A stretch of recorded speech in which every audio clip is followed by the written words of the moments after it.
je vous le donne. Pas de pierre, pas de construction. Pas de construction, pas de palais. Pas de palais, pas de palais. Ah, attendez, je vous rends vos souliers parce que j'ai peur de vous les agrandir. Ah, mais vous me les abîmez, dites donc. Vous me dites, l'autre folle va rappliquer, l'autre folle va rappliquer. Moi, je vois arriver une femme, je me dis, c'est elle, c'est la folle. De qui il parle là? Merci la gueuse. Tu es un laidron mais tu es bien bonne. T'as pas vu ton pif, hein? Quand tu te mouches, t'as pas l'impression de serrer la main à pote? Là, je n'en peux plus. Je suis en bout du rouleau. J'ai envie de rentrer, me foutre mes enfants et terminer mon soir. C'est un double retour Darren Aronofsky à la réalisation et Brendan Fraser devant la caméra aux côtés de la convaincante Sadie Sink, vue dans Stranger Things, et Hong Chau.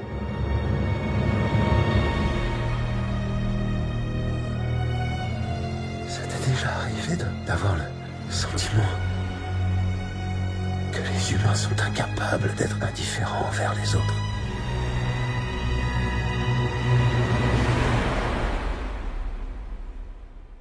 Charlie, professeur d'anglais reclus chez lui, tente de renouer avec sa fille adolescente pour une ultime chance de rédemption. Petite info complémentaire, le film est produit par A24, société que j'adore absolument, ils sont derrière The Green Knight, Val, Everything Everywhere All at Once et le prochain Ari Aster, Beau is Afraid.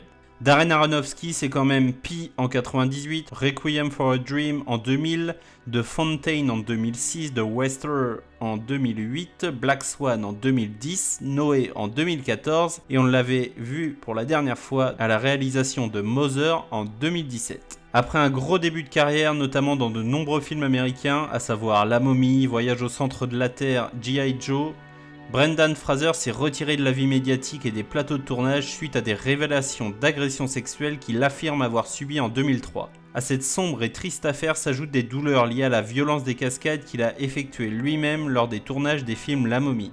Bref, The Whale, c'est tout simplement bouleversant, émouvant, choquant et terrible. Un film en huis clos dans lequel la caméra offre une réelle impression de profondeur, beaucoup de mouvements.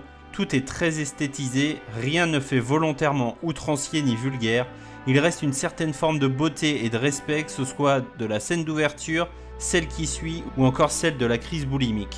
La scène finale du métrage, la délivrance, c'est absolument brillant. Mention toute particulière à Adrien Moreau, artiste et prothésiste pour le métrage, c'est à lui qu'on doit l'incroyable transformation du comédien.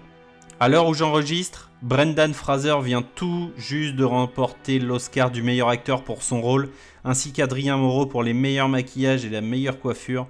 C'est amplement mérité pour tous les deux. Je terminerai simplement par la déclaration de Brendan Fraser, et je cite « J'ai dû réunir tout ce que j'étais et tout ce que je savais.